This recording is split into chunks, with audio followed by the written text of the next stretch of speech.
In this video हम बात करने वाले हैं 90 प्लस क्वेश्चंस के बारे में जो अभी रिसेंटली टेस्ट आने वाले हैं हिमाचल प्रदेश के, उनके लिए बहुत इंपॉर्टेंट है। So let's start. Which of the following soil conservation method used in Himachal Pradesh?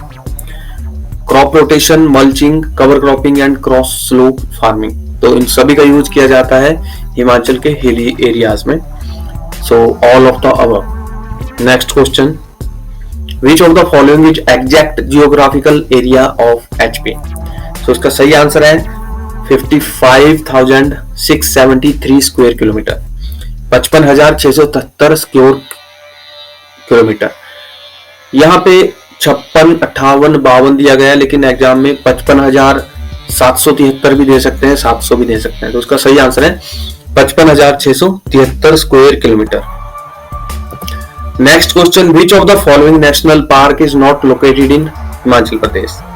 तो यहाँ पे great Himalayan national park Himachal में है, इन वैली नेशनल पार्क हिमाचल में है, खीरगंगा हिमाचल में है और सिमलीपाल नेशनल पार्क ये हिमाचल प्रदेश में नहीं है। तो इसका आंसर होगा सिमलीपाल नेशनल पार्क। जो सिमलीपाल नेशनल पार्क है ये ओडिशा में है। इसके अलावा हिमाचल प्रदेश में कौन कौन से नेशनल पार्क है? उनमें great Himalayan national park, Pin valley national park, Khirganga, Indrakila and Simbalbara national park. So next question, Brajeshwari fair is celebrated in which place of Himachal Pradesh? Brajeshwari Devi का मंदिर कांगड़ा में है एंड ब्रजेश्वरी फेयर कांगड़ा में ही सेलिब्रेट किया जाता है। एक साल में 2 बार नवरात्रि के शुभ अवसर पर इसको मनाया जाता है। Next question, who wrote the book Kinnar Lok Sahitya? तो किन्नर लोक साहित्य बुक के जो ऑथर हैं वो है बंसीराम शर्मा। बंसीराम शर्मा ने 1976 में इस बुक को पब्लिश करवाया था। इसके अलावा अन्य जो बहुत ही इंपॉर्टेंट बुक्स लिखी गई है वो है किन्नर देश हिमालय परिचय, ये राहुल संस्कृतियायन ने लिखा है। Himachal Pradesh, its safe state and polyandry in Himalayas, doctor YS Parmar ने। Himachal past present and future a glance, इसको देवराज शर्मा ने लिखा है। And life of Raja Shamsher Prakash of Sirmaur, इसको बाल गोविंद ने लिखा है। Next question, which district of Himachal famous in world for their handkerchief arts? रुमाली कला के लिए हिमाचल प्रदेश की कौन सी डिस्ट्रिक्ट प्रसिद्ध है? तो इसका सही आंसर है चंबा। चंबा हैंडकरचीफ्स बहुत ही फेमस है and it is also known as needle wonder. Next question, in which year Himachal Pradesh panchayati raj act passed that established 3-tier panchayati raj system in the state? तो ये पास हुआ था 1994 में। 73rd कॉन्स्टिट्यूशनल अमेंडमेंट एक्ट 1992 में हिमाचल प्रदेश ने पास किया था पंचायती राज एक्ट 1994। इसमें 3-tier सिस्टम की व्यवस्था थी। 3 टायर का मतलब जिला पंचायत होगी, पंचायत समिति होगी और ग्राम पंचायत होगी। जिला पंचायत पूरे डिस्ट्रिक्ट लेवल को कवर करेगी, पंचायत समिति ब्लॉक लेवल पे और ग्राम पंचायत जो होगी वो विलेज लेवल पे। Next question, in which year Nyaya Panchayat were abolished and judicial functions were transferred to the Gram Panchayat in HP? इसका सही आंसर है 1977। न्याय पंचायत को एबोलिश कर दिया गया था और जो जुडिशियल फंक्शंस थे उनको ग्राम पंचायत को ट्रांसफर कर दिया गया था 1977 में। तो 1977 में ही न्याय पंचायत जो थी उनको एबोलिश कर दिया गया था। Next question, Thoda dance is performed in which month of Hindu calendar? तो इसका सही आंसर है चैत्र एंड वैशाख। तो यहाँ पे सही कर लीजिएगा, चैत्र एंड वैशाख में according to Hindu calendar Thoda dance को सेलिब्रेट किया जाता है।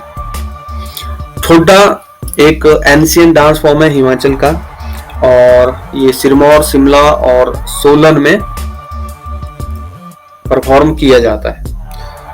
इसकी जो परफॉर्मेंस होती है वो विश्व फेयर के दौरान होती है, एंड जो मेन पॉइंट है वो है चैत्र एंड बैसाख, अप्रैल या मई। Next, Rakshas dance is performed in which district of Himachal Pradesh? तो इसका सही आंसर है किन्नौर। और it is perform during the new year festival of Losar, जो कि बुद्धिस्ट लोगों में मनाया जाता है।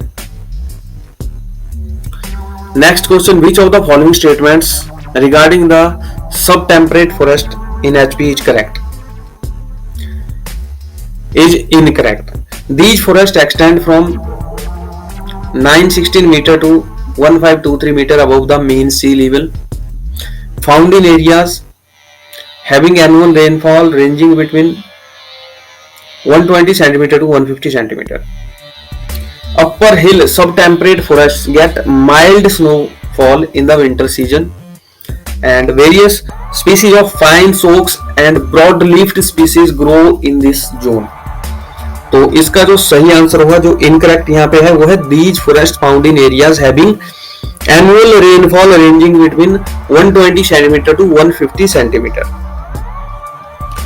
जो सही है यहाँ पे वो ये है कि these forest extend from 916 metres to about 1523 metres and above the sea level, and has a mild climate and have an annual rainfall of 90 to 120 centimetre. तो इसका सही आंसर होगा 90 to 120 centimetre.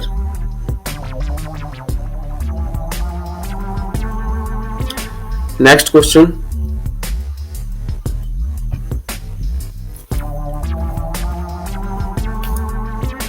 Which of the following effect of climate change are seen in Himachal Pradesh?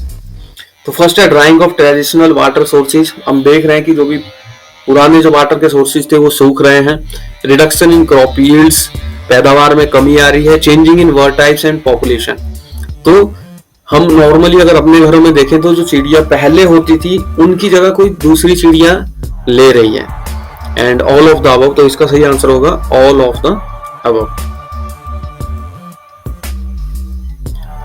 Next question, who among the following led the Suket Satyagraha? Suket Satyagraha का नेतृत्व किसने किया था?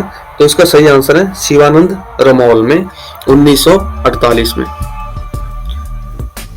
Conference organised after Ludhiana conference in 1939 to decide the fate of Prajamandal was organised under the chairmanship of Bhagmal Sautha. तो भागमल सोठा इसके chairman थे, and ये just Ludhiana conference जो 1939 में हुई थी उसके जस्ट आफ्टर हुई थी, जिसमें प्रजामंडल के बारे में डिसाइड करना था। और इसके जो चेयरमैन थे वो भागमल सोठा थे। प्रजामंडल्स जो थे वो सिरमौर, चंबा, मंडी, बुसर और सुंदरनगर में स्थापित किए थे। और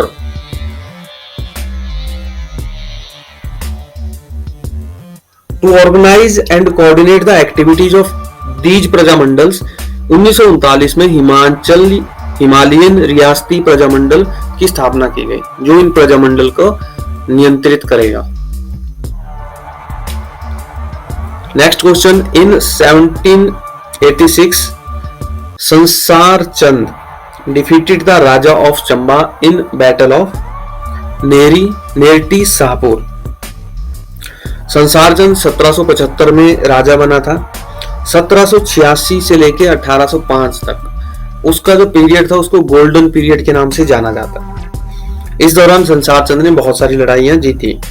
1786 में संसार चंद ने चंबा के राजा को नेरटी शाहपुर के युद्ध में हरा दिया था, एंड 1787 में उसने कांगड़ा फोर्ट ले लिया, एंड 1794 में संसार चंद ने कहलूर पे अटैक कर लिया था। और उसके डाउनफॉल का यही कारण बना क्योंकि जो कहलूर के राजा थे उन्होंने ही बाद में बाकी राजाओं के साथ मिलकर अमर सिंह थापा को आमंत्रित किया था संसार चंद से लड़ाई करने के लिए, और संसार चंद को एड भी दी थी। In Himachal Pradesh state budget creation of a research and development fund has been decided for which of the following sector.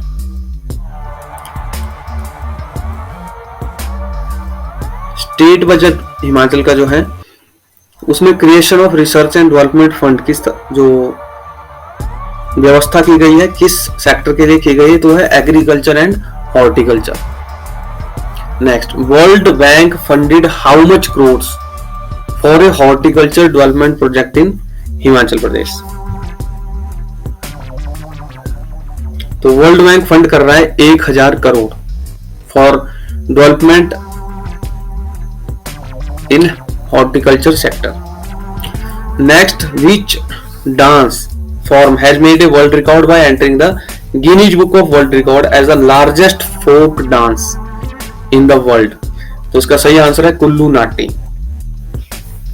और ये रिकॉर्ड जो बना था ये 11 जनवरी 2016 को बना था और इसमें 9,892 वुमेन महिलाओं ने पार्टिसिपेट किया था 26 अक्टूबर 2015 को कुल्लू फेयर में। और ये जो डांस ऑर्गेनाइज हुआ था ये बेटी है अनमोल कैंपेन के अंतर्गत ऑर्गेनाइज किया गया था। Next, Swang and Dhaja are folk drama of which district of Himachal Pradesh. सही आंसर है बिलासपुर।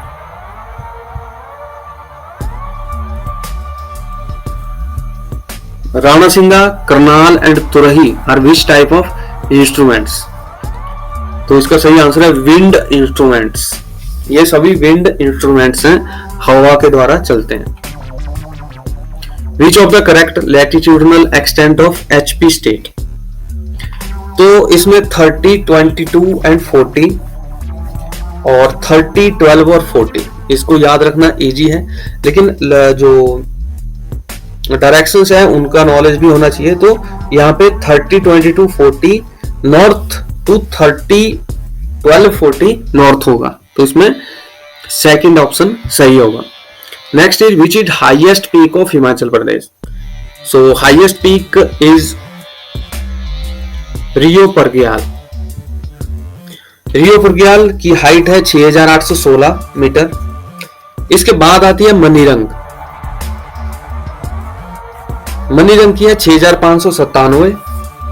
डिब्बी बोकरी 6400। पीर पंजाल की आती है 5972 एंड उसके बाद आता है हनुमान टिब्बा 5860। नेक्स्ट, ए प्रेम प्रचारिणी सभा इन धामी स्टेट वाज ऑर्गेनाइज्ड इन 1937। प्रेम प्रचारिणी सभा इन धामी स्टेट वाज ऑर्गेनाइज्ड इन 1937 और बाद में इसे कन्वर्ट कर दिया गया धानी रियासती प्रजामंडल में, प्रेम प्रचारिणी सभा को। तो धामी रियासती प्रजामंडल में जुलाई 1939 को कर दिया गया। तो धामी रियासती प्रजामंडल जिसके जो लीडर थे वो थे सीताराम। उन्होंने अपनी 3 मांगे रखी थी। फर्स्ट था evolution of begar, reduction in land revenue and recognition of Dhami Prajamandal. हालांकि राणा ने ये जो डिमांड्स थी उनको रिजेक्ट कर दिया गया था। एंड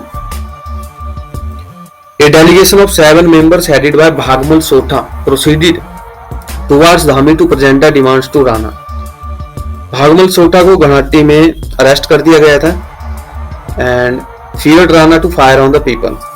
इसमें 2 लोगों की मौत हो गई थी, उमा दत्ता एंड दुर्गा दास, और बहुत सारे लोग इंजर्ड हो चुके थे। नेक्स्ट क्वेश्चन है, government of India, government of Himachal Pradesh has signed an MOU worth 110 crore with Microtech New Technology Private Limited for setting up a electronic manufacturing unit at which of the following district? सही answer है Solan. Next, the agro based religious Nuakhai festival is celebrated in which states? Which state? तो इसका सही answer है नोखाई। एक festival है, ये agriculture festival है और इसको उड़ीसा में मनाया जाता है और साउथर्न छत्तीसगढ़ में भी मनाया जाता है। और नोखाई जो फेस्टिवल है, इसका जो राइस की, चावल की जो नई फसल आने को होती है, तब उसका स्वागत करने के लिए नोखाई फेस्टिवल मनाया जाता है उड़ीसा में, वेस्टर्न उड़ीसा में और साउथर्न छत्तीसगढ़ में। Next, in May 2021, India signed a 3-year work program for cooperation in agriculture with which of the following country? तो एग्रीकल्चर में के लिए 2021 में इंडिया ने इजराइल के साथ में कॉपरेशन के लिए सिग्नेचर किए थे। And this is the 5th Indo Israel agriculture action plan. 1993 के बाद इंडिया एंड इजराइल है bilateral relation in agriculture sector. तो इसका जो मेन एम क्या है? ये मेन एम ये है कि जो फार्मर्स होते हैं उनकी नेट इनकम को कैसे इंक्रीज किया जाए, फार्मर्स को ट्रेनिंग प्रोवाइड करवानी है and latest technology equipment. Next question, recently Louise Glück wins Nobel prize 2020 for which of the following categories? तो इसका सही आंसर है लिटरेचर। और ये यूएस के पोइट हैं Louise Gluck. The men's title of the 2021 Wimbledon championship is won by Novak जोकोविच।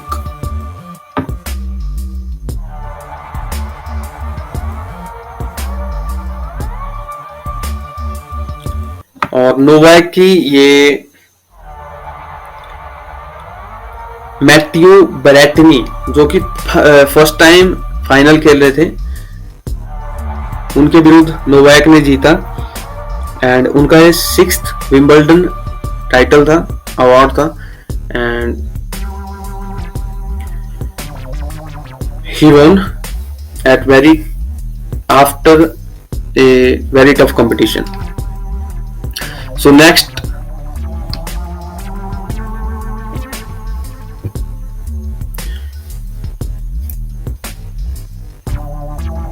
who is the author of My Unforgettable Memories?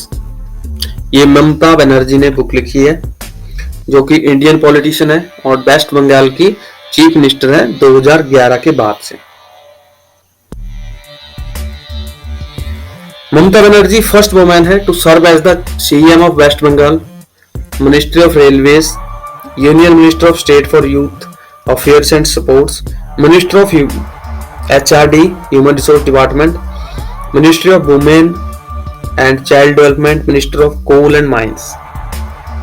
And Mamata Banerjee ने काफी बुक्स भी लिखी है और उनकी एक बुक है द माई अनफॉरगेटेबल मेमोरीज, जिसके बारे में यहाँ बात की गई है। इसके अलावा उन्होंने बुक्स लिखी है a world without water, why we are saying no CA, no NRC, no NPR, India in distress, struggle for existence, उपलब्धि। तो ये सारी बुक्स ममता बनर्जी ने लिखी है। Next is what is the theme of the international day of women and girls in science 2021? तो इसका सही आंसर है women scientist at the forefront of fight against covid. Next, Glow Litter Partnerships Project is a joint initiative of, जो Glow Litter Partnership Project है, ये joint initiative है IMO and FAO का। IMO International Maritime Organization and FAO means Food and Agriculture Organization.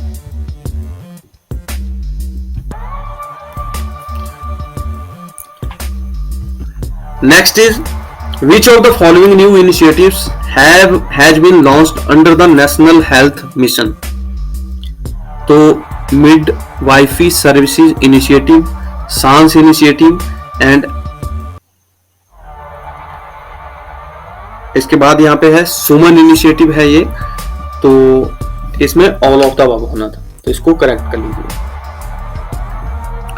Next, Mangdechhu hydroelectric project is developing in which neighbouring country of India. तो जहां से नाम से पता चलता है तो बुद्धिस्ट नाम लग रहा है, तो यह है भूटान में, जिसको इंडिया के असिस्टेंस से बनाया जा रहा है, और इसको ब्रूनल मेडल भी मिला है यूके बेस्ड इंस्टीट्यूट के सिविल इंजीनियर द्वारा। Which country started carbon trading scheme? Carbon trading की स्कीम चाइना ने स्टार्ट की है।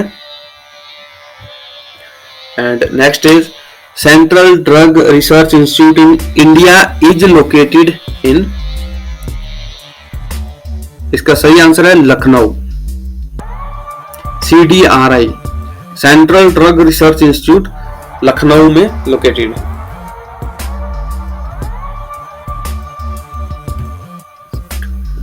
Next is in March 2021, who was appointed as chairman and managing director of Food Corporation of India? तो इसका सही answer है Sanjeev Kumar. Sanjeev Kumar 1991 batch के IAS ऑफिसर हैं, महाराष्ट्र कैडर के, और उनको अपॉइंट किया गया है chairman food corporation of India का 26 मार्च 2021 को। Next, which of the following country is not the member of G7? तो इसमें से रसिया G7 का मेंबर नहीं है। जो G7 कंट्रीज हैं उनका मेंबर इंडिया भी नहीं है। G7 कंट्रीज के मेंबर हैं UK, US, Canada, France, Germany, Italy and Japan. इसके अलावा जो G20 ऑर्गेनाइजेशन है उसमें सभी G7 कंट्रीज, जो G7 ग्रुप की कंट्रीज है, and India is also part of G20। Next is which state retained the top rank in Niti Aayog's SDG India Index 2021? तो इसका सही आंसर है Kerala.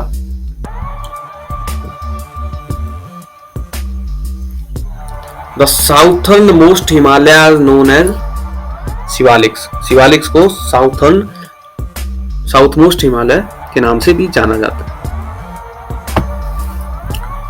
Next is the winter rain caused by western disturbances in north-western plain of India gradually decreased from west to east. Next is which is one of the distinct feature of peninsular plateau? Peninsular जो plateau है उसका एक distinct feature क्या है कि वहां पे black soil होती है, वो black soil area है। Next is the group of stars arranged in a definite pattern is called constellation. Next, metamorphic rocks, igneous rocks, sedimentary rocks, and आगे rocks दी गई है, तो इनमें से कौन सी metamorphic है, igneous and sedimentary है, तो इनको पहचानना है। तो फर्स्ट है कि metamorphic rocks, तो metamorphic एक होती है slate, schist and syenite, igneous rock, gabbro and pegmatite, and sedimentary rocks होती है कर्ट, लाइमस्टोन एंड हेलाइट।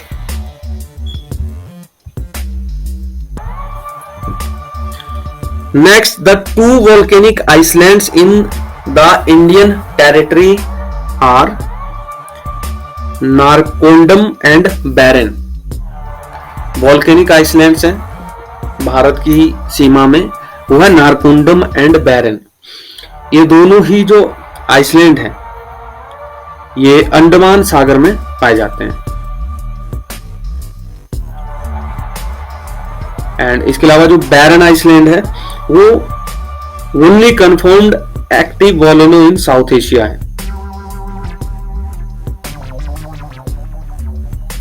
और only active volcano along a chain of volcanoes from Sumatra to Myanmar. Sumatra से लेकर Myanmar तक एक ही एक्टिव जो ज्वालामुखी है वो बैरन आइसलैंड पे है, और दोनों ही अंडमान सागर में पाए जाते हैं। Which landforms formed due to wind deposition? तो इसका है Lewis. Which schedule of constitution contains the list of languages recognized by our constitution. Important question है, तो इसमें है 8th शेड्यूल। 8th जो शेड्यूल है उसमें लिस्ट ऑफ रिकॉग्नाइज्ड लैंग्वेजेस की एक लिस्ट दी गई है संविधान के 8वें शेड्यूल में। और जो जो लैंग्वेजेस हैं उनमें 22 लैंग्वेजेस हैं जिनको रिकॉग्नाइज किया गया है। स्टार्टिंग में 14 लैंग्वेजेस इंक्लूडेड थी, उसके बाद 1967 में सिंधी लैंग्वेज को ऐड किया गया और उसके बाद 1992 में कोंकणी, मणिपुरी, नेपाली को इंक्लूड किया गया एंड 2004 में बोडो, डोगरी, मैथिली एंड सैंथली को इंक्लूड किया गया। Next question is which among the following did not serve as the vice president before becoming the president of India. इसका सही आंसर है नीलम संजीवा रेड्डी। नीलम संजीवा रेड्डी जो थे वो पहले वाइस प्रेसिडेंट नहीं थे, वो डायरेक्टली प्रेसिडेंट बने थे। इसके अलावा डॉक्टर एस राधाकृष्णन प्रेसिडेंट थे 1952 से 62 तक और 62 से 67 तक वो प्रेसिडेंट रहे। इसके अलावा जाकिर हुसैन थे, वो 62 से 67 तक वाइस प्रेसिडेंट थे, 67 से 69 तक वो प्रेसिडेंट रहे। नीलम संजीवा रेड्डी जो थे वो डायरेक्ट प्रेसिडेंट बने थे 1977 टू 1982। आर वेंकटा रमन 1984 से लेके 87 तक वो वाइस प्रेसिडेंट थे एंड 87 से 92 तक वो प्रेसिडेंट थे।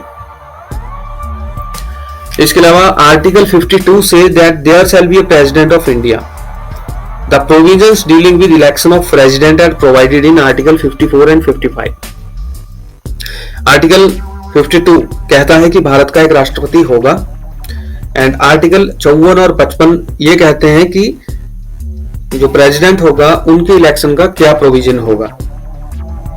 आर्टिकल 58 ये कहता है कि क्वालिफिकेशन क्या होनी चाहिए प्रेसिडेंट के इलेक्शन के लिए खड़े होने के लिए। और article 61 of the constitution the president of India can be impeached for the violation of the constitution which is solely to be decided by the parliament। तो 61 में यह प्रावधान है कि अगर राष्ट्रपति कोई संविधान का उल्लंघन करता है तो उसको हटाया जा सकता है और ये पार्लियामेंट में ही डिसाइड होगा। इसके अलावा आर्टिकल 63 में वाइस प्रेसिडेंट के बारे में दिया गया है कि एक वाइस प्रेसिडेंट होगा। 64 कहता है कि vice president shall be ex officio chairman of council of states and shall not hold any other office of profit. तो आर्टिकल 63 में कहा गया कि एक वाइस प्रेसिडेंट होगा, आर्टिकल 52 में कहा गया है कि प्रेसिडेंट होगा। Next question is representation to states in Rajya Sabha is given by in proportion to their population. Representation to states in Rajya Sabha दी जाती है उनकी जो पॉपुलेशन होती है उसके आधार पर। Next question which of the following are not the recommendations of the Balwant Rai Mehta committee. Establishment of 2-tier panchayati raj system. The village panchayat should be constituted with directly elected representatives. There should be a genuine transfer of power and responsibility to these democratic bodies and नीचे option दिए गए हैं। तो इसका जो सही option होगा कि कौन सी रिकमेंडेशन नहीं थी बलवंत राय मेहता कमेटी की, तो उसका है establishment of 2-tier panchayati raj system. ये उन्होंने रिकमेंड नहीं किया था। 1957 में गवर्नमेंट ऑफ इंडिया ने एक कमेटी अपॉइंट की थी एग्जामिन करने के लिए working of community development programme की और नेशनल एक्सटेंशन सर्विसेज के लिए, और उनको कहा गया था सजेस्ट करने के लिए कि बेटर वर्किंग कैसे की जा सकती है, उसके कुछ सजेशन दी जाए। चेयरमैन थे इसके बलवंत राय जी मेहता और इसलिए इसको बलवंत राय मेहता कमेटी के नाम से जाना जाता है। तो इस कमेटी ने जनवरी में इसको अपॉइंट किया था, नवंबर में इसने अपनी रिपोर्ट सबमिट कर दी और recommended the establishment of the scheme of democratic decentralization which ultimately come to be known as पंचायती राज। तो 1957 में दिया गया था। तो यहां पे दिया गया कि 2 टायर पंचायती राज सिस्टम। तो बलवंत राय मेहता जो कमेटी थी उन्होंने 3 टायर पंचायती राज सिस्टम के लिए सिफारिश की थी कि ग्राम पंचायत विलेज लेवल पे होना चाहिए, पंचायत समिति ब्लॉक लेवल पे और जिला परिषद डिस्ट्रिक्ट लेवल पे। बाकी जो भी यहाँ पे स्टेटमेंट्स है वो सही है। Next is which of the following does not come under ministry of defence. तो इसका सही आंसर है डिपार्टमेंट ऑफ बॉर्डर मैनेजमेंट जो है वो मिनिस्ट्री ऑफ डिफेंस के अंतर्गत नहीं आता है।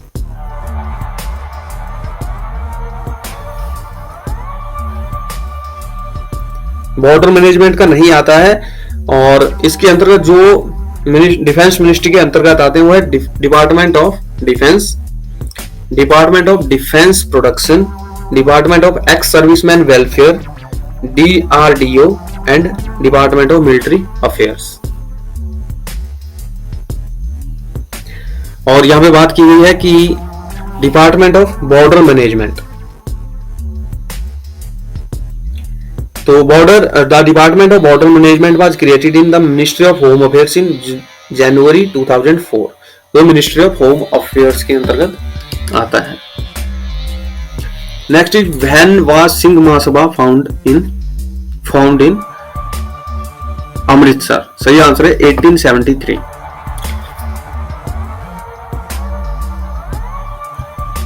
नेक्स्ट क्वेश्चन है who began the Faraizi movement. तो इसका सही आंसर है Haji Shariatullah. What reason British give to divide India. तो पॉलिटिकल इन्फ्लुएंस नहीं, फाइनेंशियल कन्वीनियंस नहीं, एडमिनिस्ट्रेटिव कन्वीनियंस नहीं, सिक्योरिटी। तो इसमें जो सही है वो है एडमिनिस्ट्रेटिव कन्वीनियंस।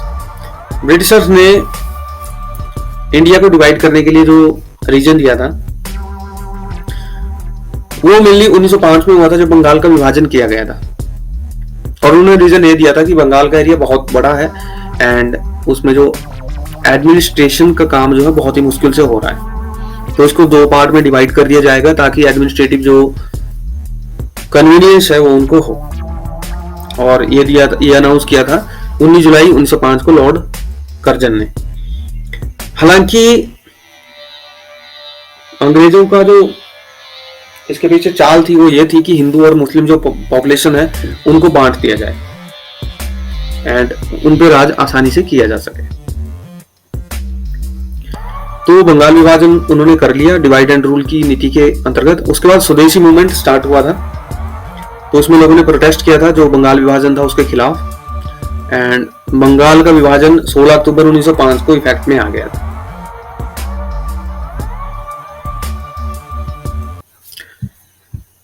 नेक्स्ट क्वेश्चन,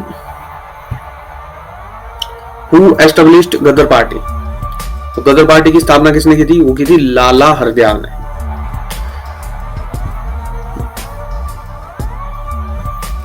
यहाँ पे भगत सिंह का नाम कई लोग लिख लेते हैं, तो भगत सिंह ने गदर पार्टी की स्थापना नहीं की थी। भगत सिंह ने नौजवान भारत सभा की स्थापना की थी और वीर सावरकर जी उन्होंने अभिनव भारत सोसाइटी की स्थापना की थी। Next question, which act provided for communal representation in British India. Communal representation के लिए जो ब्रिटिश इंडिया में कौन सा एक्ट था? वो था 1909 में आया हुआ Morley Minto act, Minto Morley reforms. तो लॉर्ड मिंटो जो थे उनको फादर कहा जाता है modern communal electorate in India का।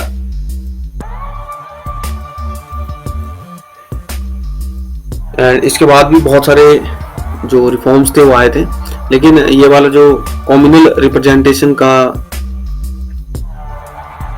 जो उन्होंने थ्योरी रखी थी वो फर्स्ट टाइम 1909 में रखी थी।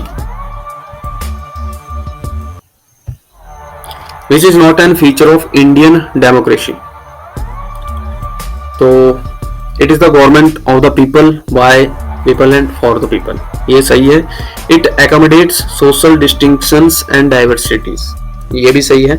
It guarantee rights, yes rights मिले होते हैं सिटीजन्स को। It grant reservation to women up to 33% at all level. Women's को रिजर्वेशन होता है लेकिन वो सभी लेवल पे नहीं होता है, तो इसका जो फोर्थ पॉइंट है उसका एक फीचर नहीं है। Next is which article provide election commission as an independent body. सही आंसर है 324। Which is not the principle of basic structure of constitution? Which is not the principle of basic structure of constitution? तो जो ये इसमें doctrine of separation of power, principle of free and fair election, welfare state, ये सभी principle हैं basic structure के, संविधान के। The rule of government is not the basic structure.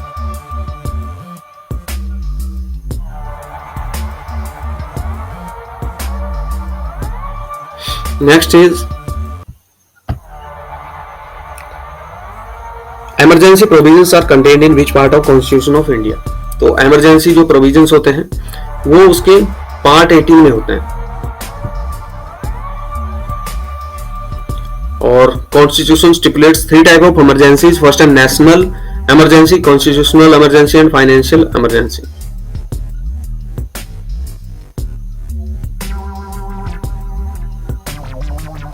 और आर्टिकल 352 कहता है कि प्रेसिडेंट इमरजेंसी लगा सकता है अगर उसे लगता है। Next question is who was political Guru of Gandhi ji.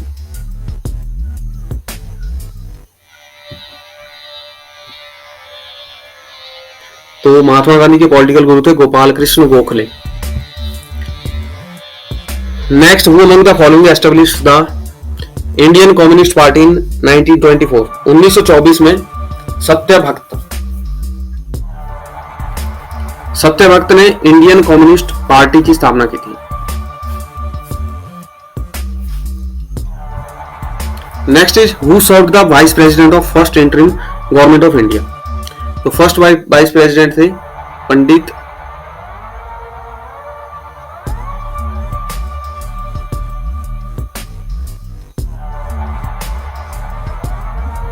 Jawaharlal Nehru. यहां पे करेक्ट कर लीजिएगा ऑप्शंस को। इसका सही आंसर फर्स्ट जो वाइस प्रेसिडेंट थे वो पंडित जवाहरलाल नेहरू थे। Next question boundary between India and Pakistan demarcated by Cyril Radcliffe. भारत और पाकिस्तान का जो बंटवारा किया गया तो रेडक्लिफ लाइन के नाम से ही उस लाइन को जानते हैं। उसके बाद पाकिस्तान के डिवाइड हो गया, पाकिस्तान से बांग्लादेश निकला, तो बांग्लादेश को भी भारत से रेडक्लिफ लाइन ही डिवाइड करती है। Now next question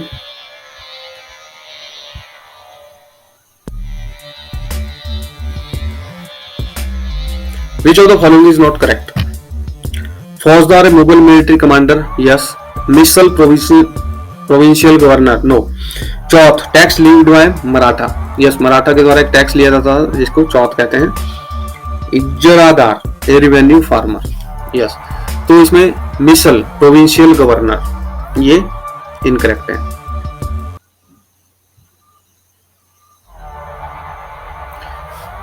next question which is not non renewable resource.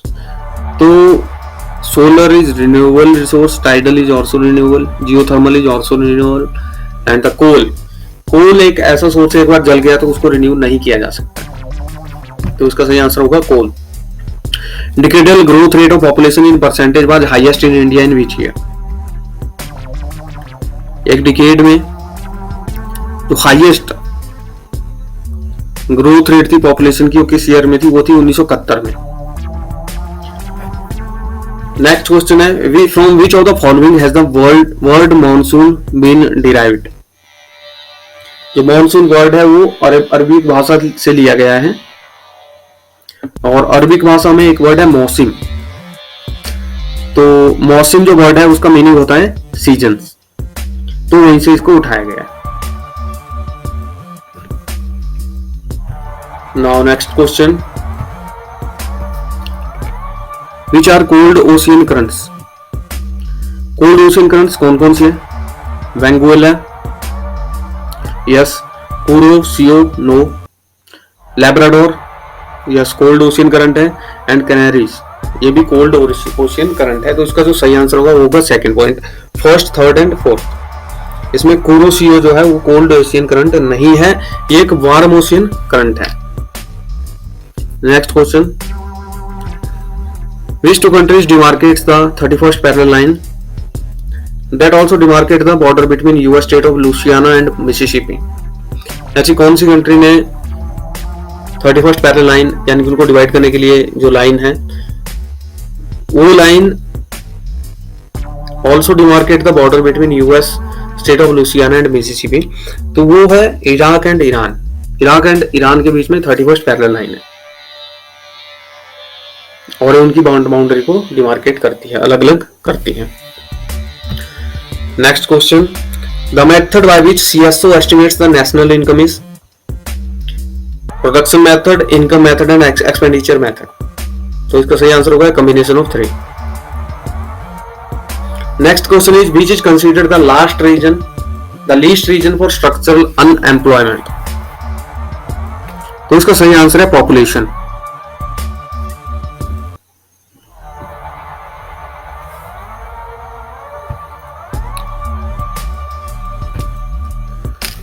Which is not correct. Manmohan Singh was the first PM to present union budget. Of course wrong है. Pandit Nehru was first PM to present union budget. Yes. Lok Sabha's final decision on union budget. Yes. Subsidies are part of non-development expenditure. So yes. So इसका correct answer है Manmohan Singh was first PM to present union budget, जो कि wrong है. Government announces fair and remunerative prices for which crop? तो ये sugar cane के लिए government ने अनाउंस किया है।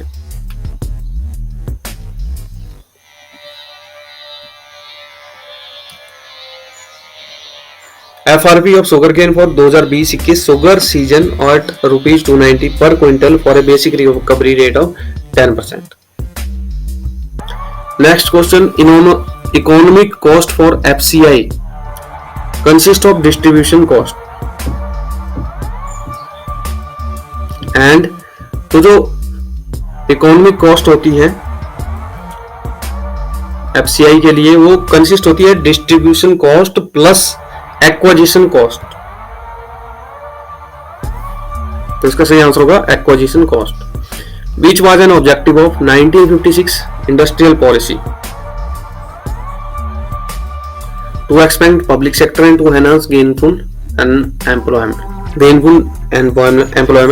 So दोनों ही सही हैं, तो इसका होगा both. Next question, under which schedule of Company Act 2013 are the formats of financial statements prescribed? तो किस शेड्यूल में फाइनेंशियल स्टेटमेंट्स के जो फॉर्मेट है उनको प्रिस्क्राइब किया गया है? वो है schedule 3 of the Companies Act 2013. Next question, प्रधानमंत्री ग्रामोदय योजना aims at meeting rural needs like primary education, healthcare, drinking water, housing and rural roads. So yes, जो ग्रामोदय योजना है उसमें प्राइमरी एजुकेशन के बारे में ध्यान दिया जाता है, health care, drinking water, housing, सभी लोगों को हाउस प्रोवाइड हो, एंड रूरल रोड्स बनाना या उनकी मरम्मत करना। सो बाकी इसमें गलत है। Next question, which of the following initiatives taken by government to bring reforms in the mining sector? तो फर्स्ट है setting up of PMU project monitoring units, सही है। Second is removal of distinction between captive and non captive mines, right. Third, separate licensing for prospecting and mining, wrong. Joint account of bauxite and coral mineral blocks, yes. तो इसमें जो सही answer होगा 1, first, second and fourth. What is the base of HDI? HDI means human development index. इसका जो base है वो है health, education and standard of living.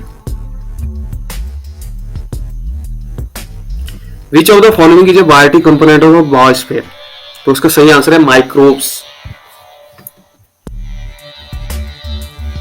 Which one of the following is the most effective factor of coral bleaching? तो इसका है rise in normal temperature of sea water. Coral bleaching के लिए जो सबसे महत्वपूर्ण जो एक चिंता का विषय है वो ये है कि जो सी वाटर का जो टेम्परेचर है वो राइज हो रहा है नॉर्मल टेम्परेचर से ज्यादा, जिससे कि कोरल ब्लीचिंग हो रही है और कोरल रीफ्स नष्ट हो गए। So next is which of the following is the best indicator of sulphur dioxide pollution? तो इसका है lichen. Which is the first mammal species recognised as extinct due to climate change? तो यह है humble ब्रैम्बल clay के मिलमीज। तो climate change की वजह से इसका एक्सटिंक्ट होने का खतरा है एंड इसको ग्रेट बैरियर रीफ रोडेंट भी कहा जाता है। And recently government of Australia ने इसको रिकॉग्नाइज किया है ब्रैम्बल के मिलमी को एक्सटिंक्ट। साइंटिस्ट के अनुसार एनिमल्स लगभग डिसअपियर हो गए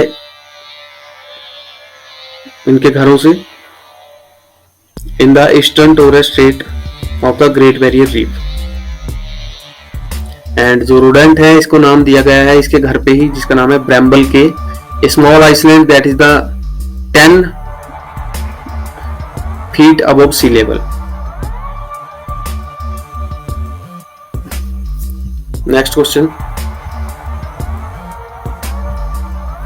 which of the following statements are correct with respect to Schedule 5 of Wildlife Protection Act 1972? तो इसका सही आंसर है animal listed in schedule can be hunted.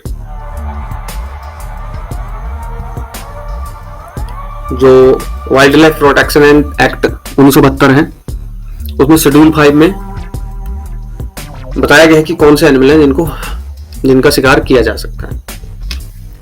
Next question, with respect to sustainable development which among the following statement is false? So इसमें जो false है वो है it advocate expansion of agriculture. जो सस्टेनेबल डेवलपमेंट है वो expansion of agriculture को promote नहीं करता है। Sustainable development is the blueprint to achieve a better and more sustainable future for all. It advocates the concept of reduce, reuse and recycle. तो ये एक important point है कि जो sustainable development है वो किस चीज को प्रमोट करता है? वो प्रमोट करता है reduce, reuse and recycle. Sustainable development goals are global goals, are collection of 17 interlinked goals.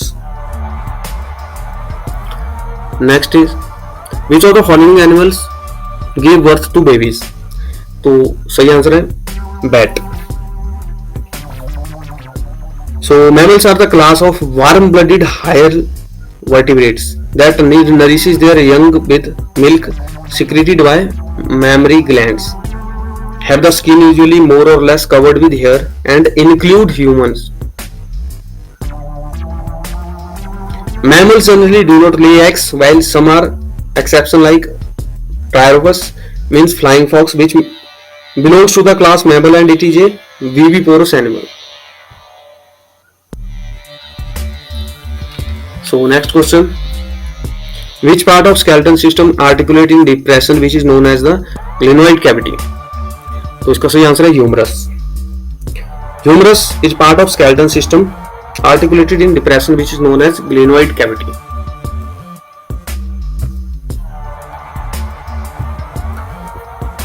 Next question, through which of the following sources do plants obtain hydrogen? तो प्लांट जो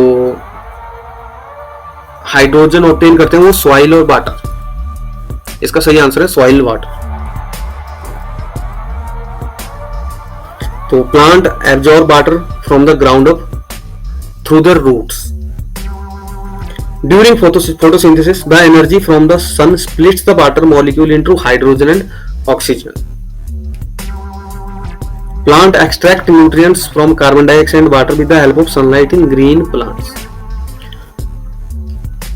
next question very easy question, which of the following animal spread rabies? तो इसका answer आप comment में दीजिए। Next question, which is the unit of conductance? तो इसका है siemens. Ability of a material to conduct electric current easily is called conductance. तो conductance का यूनिट है siemens. Next is what type of mirror can be used to obtain the real image of object? तो इसका सही answer है concave mirror.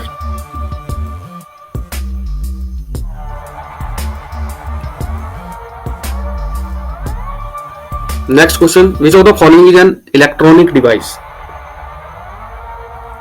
Radio, television, bulb, computer. तो इसका सही आंसर है bulb. Bulb is an electrical appliance not an electronic appliance.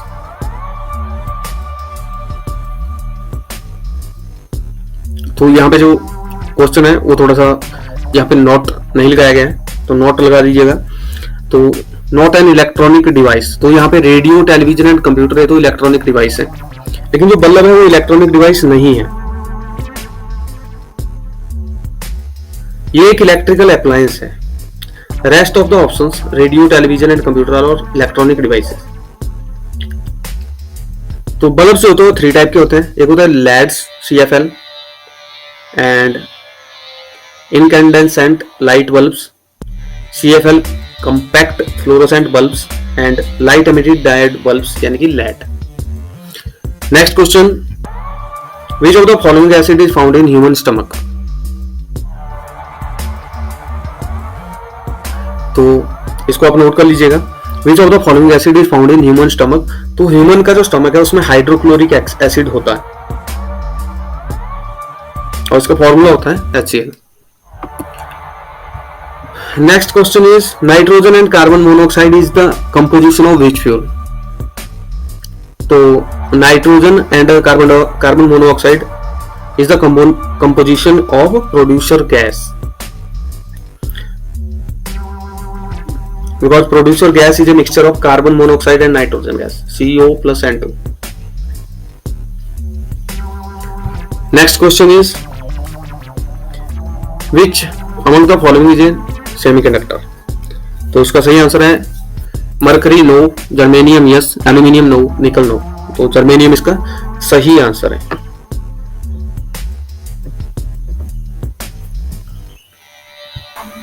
यहां में एक क्वेश्चन है, The group of stars arranged in definite pattern is called, तो इसका आंसर हमने दिया था constellation। तो जो constellation होता है उसमें stars होते हैं, वो फॉर्म में pattern in A group which has recognizable shape, मतलब उसकी जो शेप है उसको रिकॉग्नाइज किया जा सकता है। And this group of star is called constellation. At present there are about 88 constellations. हर जो कॉन्स्टलेशन है उसको उसका जो शेप है उसके अनुसार नेम दिया गया है। Some of the major constellations are Ursa Major, Ursa Minor, Orion, Leo Major and Cassiopeia. अब बात करते हैं मिल्की वे के। मिल्की वे गैलेक्सी है जिसमें कि हमारा सोलर सिस्टम है। तो मिल्की वे को अगर हम देखें तो ये it appears like a hazy band of light seen in the night sky found from the stars that cannot be individually distinguished by the naked eyes. From Earth, the Milky Way appears as the band because its disc-shaped structure is viewed from within.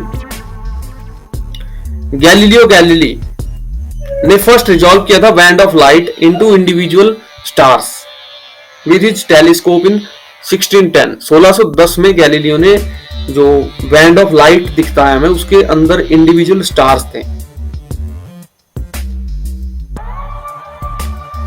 ये बताया था दुनिया को।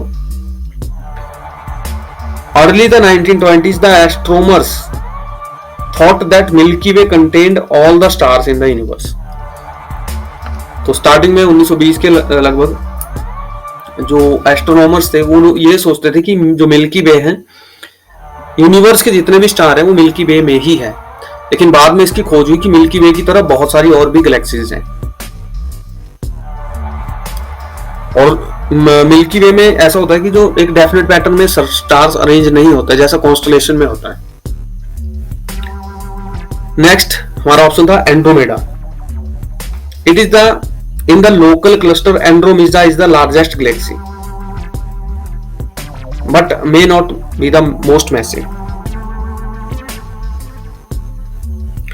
It is thought that the Milky Way has indeed more dark matter, which makes it more massive.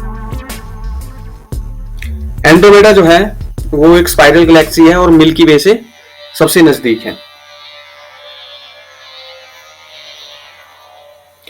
और ऐसा माना जा रहा है कि एंड्रोमेडा और मिल्की वे एक दूसरे की तरफ आ रही है और 4.5 बिलियन साल के बाद एंड्रोमेडा और मिल्की वे कोलाइड कर जाएगी और एक बहुत बड़ी जायंट एलिप्टिकल गैलेक्सी का फॉर्मेशन होगा। नेक्स्ट है solar system. The sun and 9 planets, because Pluto is not the planet now, इसको ड्वार्फ प्लैनेट कहा गया है। Along with their satellites, asteroids, comets, interplanetary dust, electrically charged gases called plasma together make up the solar system. Our solar system consists of an average star we call the sun. Our planet है Mercury, Venus, Earth, Mars, Jupiter, Saturn, Uranus and Neptune. It also includes the satellite of the planets. In planets के जो भी satellites हैं, जो भी comets हैं, asteroids हैं, जो भी चीजें घूम रही हैं किसके चारों ओर, सूर्य के चारों ओर, उनको हम सोलर सिस्टम का नाम देते हैं। जो सेंटर में है हमारे सोलर सिस्टम के वो सन है और सन के अराउंड में सारे ग्रह घूम रहे हैं। कुछ ग्रहों के उपग्रह भी होते हैं जैसे चंद्रमा है धरती का, तो उनको भी इंक्लूड किया गया है इसी सोलर सिस्टम में।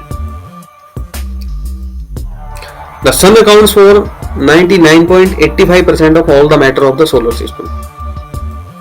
It is composed mainly of hydrogen and helium. तो सूर्य बना है वो हाइड्रोजन और हीलियम से मिलकर बना हुआ है। तो ये थोड़ी बहुत इंफॉर्मेशन थी। कॉन्स्टलेशंस में क्या होता है कि डेफिनेट पैटर्न में अरेंज होती है चीजें। मिल्की वे में क्या होता है, बहुत सारे स्टार्स होते हैं और एक बैंड की तरह चमकीले या लाइट के बैंड की तरह दिखता है। पहली बार इसको गैलीलियो ने देखा था अपने टेलीस्कोप जो बनाया था उसने, और उसके बाद में 1920 तक ऐसा सोचा जाता था कि जितने भी स्टार्स हैं यूनिवर्स के वो मिल्की वे में ही है। लेकिन उसके बाद ये खोज हुई कि मिल्की वे की तरह और भी बहुत बड़ी बड़ी गैलेक्सीज हैं और मिल्की वे से बड़ी भी गैलेक्सी हो सकती है। एंड्रोमेडा एक स्पाइरल गैलेक्सी है और मिल्की वे से सबसे नजदीक की गैलेक्सी है। एंड्रोमेडा का एक वीडियो हम बनाएंगे। सोलर सिस्टम में जो हमारा सोलर सिस्टम है उसमें हम उन चीजों को ऐड करते हैं जो कि सूर्य के चारों ओर घूम रहे हैं। जैसे कि हमारे सोलर सिस्टम में सन हो गया सेंटर में, Earth, Uranus, Neptune, Saturn, Venus, Mars, तो ये सारे उसके चारों ओर घूम रहे हैं। जब ये ग्रह घूम रहे हैं तो उनके जो उपग्रह हैं वो भी सन के चारों ओर घूम रहे हैं, चक्कर लगा रहे हैं। और कुछ डस्ट पार्टिकल्स या जो भी चीजें घूम रही है उन सबको हम सोलर सिस्टम में ही काउंट करते हैं।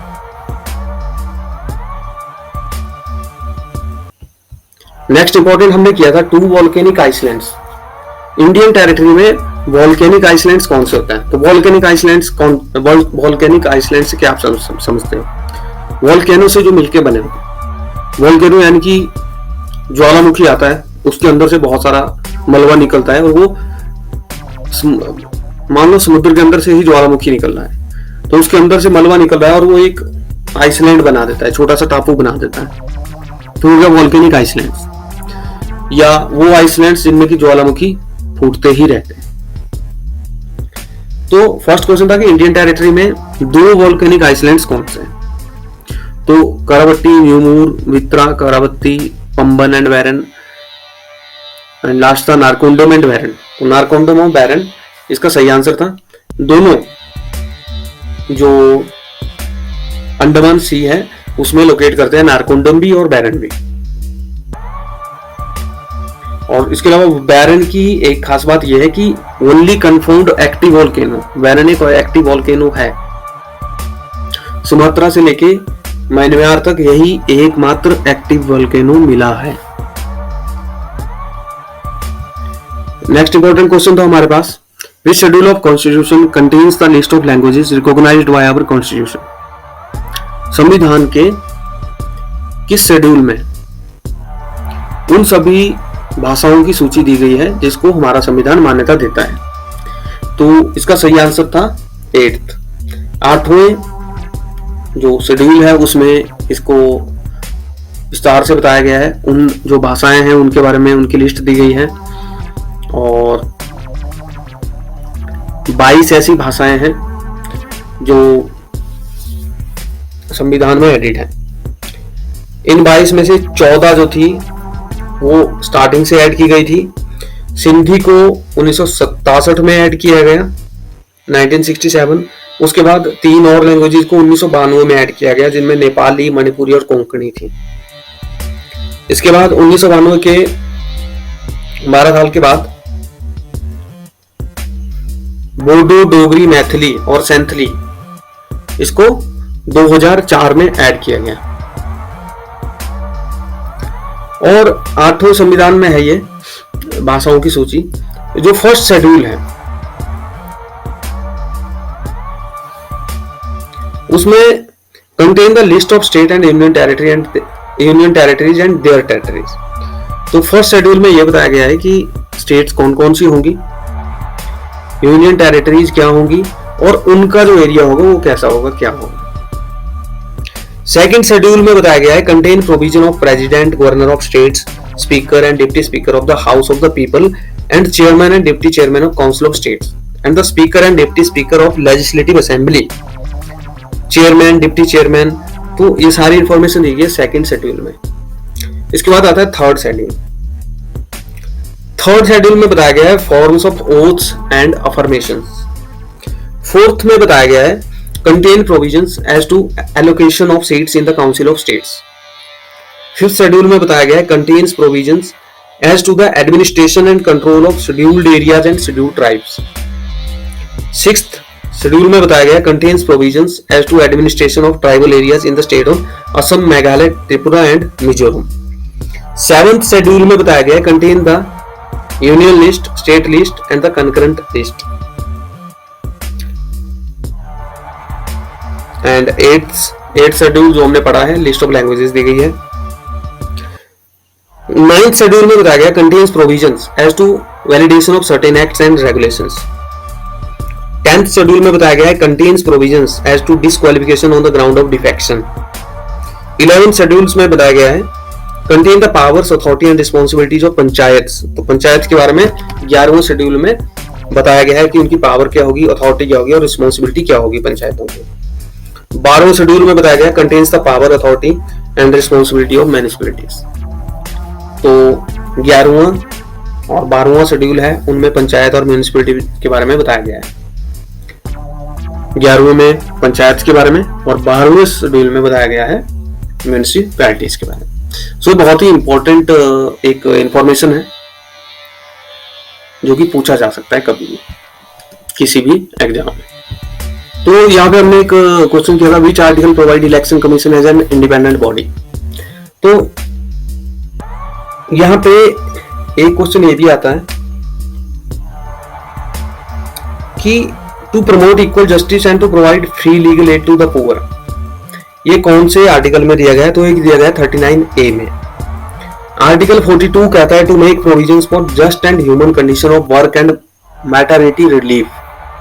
Article 44 to secure for all citizen a uniform civil code. Article 45 to provide early childhood care and education for all children till 6 years of age. And यहाँ पे जो क्वेश्चन दिया गया है which article provide election commission as an independent body, तो ये article 324।